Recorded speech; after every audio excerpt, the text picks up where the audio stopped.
नमः शिवाय। हर हर महादेव। आप सभी को सावन मास की बहुत बहुत शुभकामनाएं। आज के इस वीडियो में हम जानेंगे 16 सोमवार व्रत की विधि। जैसा कि आप जानते ही हैं कि सोमवार का व्रत भगवान शिव को समर्पित है और सावन का महीना भी भगवान शिव को ही समर्पित है। तो ऐसे में 16 सोमवार का व्रत करना अत्यंत फलदायी होगा। आपको बता दें कि सावन के महीने से ही 16 सोमवार के व्रत आरंभ किए जाते हैं। तो आज की वीडियो में मैं आपको पूरी जानकारी इस विषय की देने वाली हूँ। तो आइए शुरू करते हैं 16 सोमवार व्रत की विधि। आओ सबसे पहले जानते हैं कि आखिर इस व्रत की शुरुआत कैसे हुई। तो शिव पुराण के अनुसार जगत जननी देवी पार्वती ने सबसे पहले भगवान शिव को पति रूप में पाने की कामना से 16 सोमवार के व्रत रखे थे। जब माता सती ने दक्ष प्रजापति की पुत्री माता पार्वती के रूप में जन्म लिया, तब उन्होंने महादेव को हर जन्म में अपना पति बनाने का प्रण लिया था और इसी प्रण के कारण माता पार्वती ने 16 सोमवार का कठिन व्रत रखा और घोर तप किया। फिर माता पार्वती जी की इस तपस्या से प्रसन्न होकर भगवान शिव ने सावन के महीने में ही अपनी पत्नी के रूप में उन्हें स्वीकार किया। इस प्रकार 16 सोमवार व्रत से माता पार्वती महादेव की अर्धांगिनी बनी। साथ ही भगवान शिव ने माता पार्वती को यह भी आशीर्वाद दिया कि जो भी व्यक्ति श्रद्धा के साथ इस पावन महीने में भोलेनाथ के साथ माता पार्वती जी की पूजा करेगा, उनकी सभी मनोकामनाएं भोलेनाथ और माता पार्वती जरूर पूरी करेंगे। अब सबसे पहले बात करते हैं 16 सोमवार व्रत कब से शुरू करने चाहिए। तो देखिए, 16 सोमवार व्रत वैसे तो कार्तिक और मार्गशीर्ष मास में भी शुरू किए जा सकते हैं, लेकिन सावन का महीना भोलेनाथ को ही समर्पित है और उनका प्रिय महीना है, इसलिए 16 सोमवार के व्रत यदि इस महीने से शुरू किए जाए तो ये सबसे अधिक और सबसे जल्दी फलदायी होंगे। सावन के महीने में पड़ने वाले चाहे पहला सोमवार व्रत हो या उस दिन यदि आपकी सामर्थ्य हो तो आप उसी पहले सोमवार से व्रत प्रारंभ कर सकते हैं।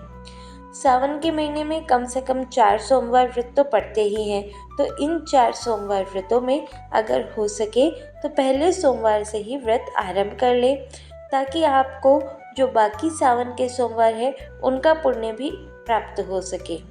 अगर आप किसी कारण से पहले सोमवार को व्रत नहीं रख पाते हैं तो अगले यानी कि दूसरे या तीसरे से भी व्रत आरंभ कर सकते हैं। 16 सोमवार का व्रत प्रारंभ आप इसी समय कर ले। इस बार सावन का महीना कब से शुरू होगा और कब समाप्त होगा, सावन सोमवार कब कब पड़ेंगे और सावन के महीने में त्योहार जो आते हैं उनकी सही तिथि क्या होगी, इसकी वीडियो आपको हमारे चैनल पर पहले से ही अपलोड की गई है, आप वहीं से देख लें।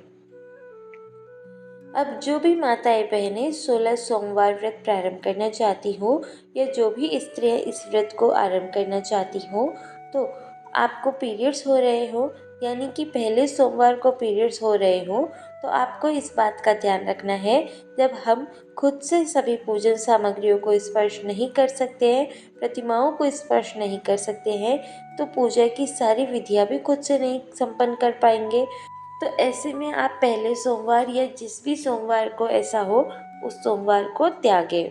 इसके अलावा बाकी सोमवार के दिन से आप ये पूजा आरंभ कर सकते हैं। किसी भी व्रत की शुरुआत आपको शुद्ध होकर ही करनी चाहिए। अब बात करते हैं 16 सोमवार की पूजा कितने बजे करनी चाहिए। तो शिव पुराण के अनुसार 16 सोमवार व्रत की पूजा दिन के तीसरे पहर में यानी कि शाम 4 बजे के आसपास शुरू करनी चाहिए। ध्यान रखिएगा, सूर्यास्त से पहले पहले पूजन आपका पूरा हो जाना चाहिए। ग्रंथों के अनुसार भगवान शिव की पूजा प्रदोष काल में करने से पुण्य फल अधिक मिलते हैं, मनोकामनाएं शीघ्र ही पूरी होती है और इस समय में भगवान शिव भी बहुत प्रसन्न मुद्रा में होते हैं। यही कारण है कि आप चाहे सोमवार का दिन हो, प्रदोष व्रत का दिन हो या फिर भगवान शिव से जुड़ा कोई भी दिन हो या कोई त्योहार हो, प्रदोष काल के समय में पूजा जरूर करनी चाहिए।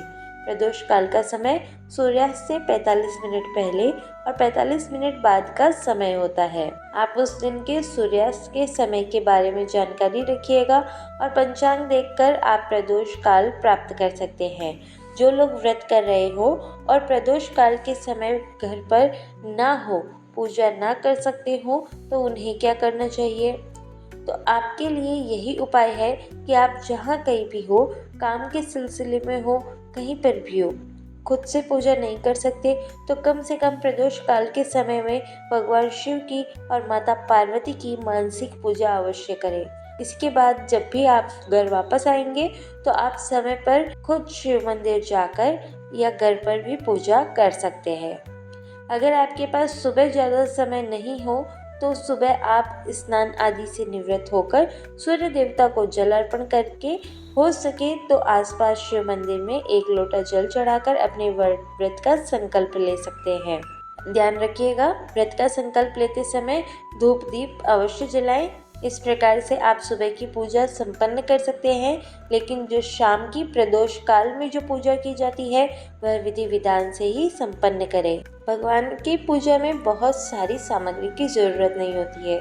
आपके मन के भाव सच्चे होने चाहिए, आपकी श्रद्धा सच्ची होनी चाहिए, तो भगवान कम से कम पूजन सामग्री में भी आपकी पूजा स्वीकार कर लेते हैं। बहुत ज़्यादा विधि विधान से नहीं, लेकिन जे मन से पूजा करना जरूरी होता है। भगवान शिव को 1 लोटा जल भगवान शिव के मंत्रों के साथ अर्पित कर दे। यह पूजा भी भगवान शिव बहुत जल्दी स्वीकार कर लेते हैं और आपकी मनोकामनाएं भी शीघ्र ही पूरी होती है। 16 सोमवार के व्रत के पूजन में क्या क्या सामग्री चाहिए, आइए अब आपको वो सब बता देते हैं। भगवान शिव की आपके पास में तस्वीर या प्रतिमा या शिवलिंग का होना आवश्यक है। साथ में पूरा शिव परिवार भी हो तो ये बहुत ही ज़्यादा अच्छी बात होगी। और अगर ऐसा संभव ना हो तो माता पार्वती की पूजा आप भोलेनाथ के साथ अवश्य करें। गंगाजल, शुद्ध घी, दही, दूध, चीनी का उपयोग न करके यदि आप शक्कर का उपयोग करेंगे तो वो ज़्यादा बेहतर है। सफ़ेद चंदन, पुष्प, पुष्पमाला, अक्षत। अक्षत में ध्यान रखिएगा, टूटे हुए अक्षत नहीं होने चाहिए। अखंडित अक्षतों से ही भगवान शिव की पूजा करनी चाहिए। बेलपत्र, धतूरा, भांग, धूप, दीप, फल, मिठाई। मिठाई में आप दूध से बनी मिठाई रख सकते हैं, नहीं तो दूध में शक्कर डालकर भी या दही में शक्कर डालकर भी भगवान को भोग स्वरूप अर्पित कर सकते हैं। सोमवार व्रत में हो सके तो आप शिवलिंग पर या आसपास शिव मंदिर में एक सफ़ेद गमछा भगवान शिव के नाम से जरूर अर्पित करें, या फिर अंतिम सोमवार में भी आप अर्पित कर सकते हैं। माता पार्वती जी की पूजा के लिए श्रृंगार की सामग्री अवश्य रखें, क्योंकि ये 16 सोमवार के व्रत है। तो जो भी आप सामग्री रख रहे हैं उनमें से कोई एक सामग्री आप 16 की संख्या में रख सकते हैं। जैसे आप भगवान शिव को 16 बेलपत्र, 16 धतूरा या 16 भांग के पत्ते अर्पित कर सकते हैं, या 16 की संख्या में आप दीपक भी जला सकते हैं। और शाम की पूजा करने के बाद अपने घर के मुख्य द्वार पर एक दीपक आप हर व्रत में जरूर जलाएं। हो सके तो आसपास शिव मंदिर में जलाएं। मंदिर में जाना संभव ना हो तो अपने घर के मुख्य द्वार पर दिए की जो बाती होती है वह बाहर की तरफ होनी चाहिए। एक दिया अवश्य जलाएं। आइए अब आपको बताते हैं कि इस व्रत की विधि क्या होगी, किस प्रकार से आपको व्रत आरंभ करने हैं, पूजा करनी है। तो आपको बता दें कि सावन के पहले सोमवार को या जिस भी सोमवार को आप व्रत आरंभ कर रहे हैं, सूर्योदय से पहले उठकर स्नान करना है। सूर्योदय के बहुत देर के बाद जो लोग पूजा करते हैं उन्हें व्रत का अधूरा ही फल प्राप्त होता है। फिर स्नान करने के बाद साफ स्वच्छ वस्त्र धारण करें। ध्यान रखिए, सफ़ेद, हरा, हल्का गुलाबी या पीले रंग के वस्त्र बहुत शुभ माने जाते हैं। इसके अलावा हल्के नारंगी रंग के वस्त्र भी आप पूजा में धारण कर सकते हैं। फिर आप पहले दिन व्रत का संकल्प अवश्य लें। हाथ में थोड़ा सा जल, अक्षत रखकर व्रत का संकल्प लें कि आज से आप पूरे 16 सोमवार व्रत रखने जा रहे हैं। भगवान भोलेनाथ आपकी पूजा और आपके उपवास स्वीकार करें। आपकी जो भी मनोकामना है उसके लिए भी आप प्रार्थना कर सकते हैं। फिर आप पूजा करने के बाद दिन भर उपवास रखें और शाम को प्रदोष काल में जैसा कि आपको बताया गया है उसी प्रकार आप पूजा कर सकते हैं। ध्यान रखिएगा, यदि जो सामग्री मैंने आपको बताई है उसमें से कोई भी सामग्री आपके पास नहीं है तो ऐसे में अपने मन को उदास करने के बजाय मानसिक रूप से उस वस्तु को, उस सामग्री को आप भगवान शिव को और माता पार्वती को अर्पित कर सकते हैं। मानसिक रूप से की गई पूजा का भी पूरा फल प्राप्त होता है। प्रदोष काल में आप कथा का श्रवण और मंत्र जाप और आरती के 3 चरण हैं जिन्हें अवश्य करें, भूले नहीं। ध्यान रखें, अगर शिवलिंग पर आप दूध, दही या पंचामृत अर्पित कर रहे हैं तो तांबे के लोटे में रखकर आपको इन सामग्रियों को नहीं चढ़ाना है, क्योंकि तांबे में रखी गई सामग्रियां विष के समान हो जाती है। 16 सोमवार व्रतों में आपको भगवान शिव की कथाएं, शिव पुराण, शिव चालीसा का पाठ भी जरूर करना चाहिए। पूरा न पढ़ पाए तो शिव पुराण की कुछ कथाएं, जो मुख्य कथाएं हैं, यह शुरू से लेकर अंतिम अध्याय तक जिस तरह से भी आप सुन सकते हो वह आप अवश्य सुने।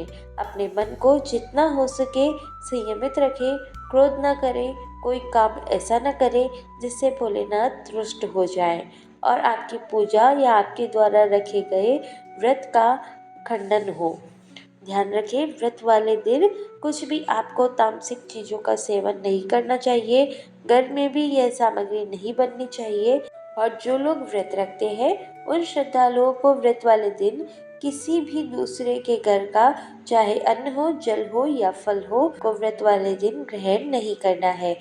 अगर आपको जानकारी अच्छी लगी हो तो वीडियो को लाइक करें, और अगर आपने इस वीडियो को पूरा देखा है, आपका कोई सुझाव हो, कोई प्रश्न हो तो कमेंट बॉक्स में ज़रूर बताइएगा।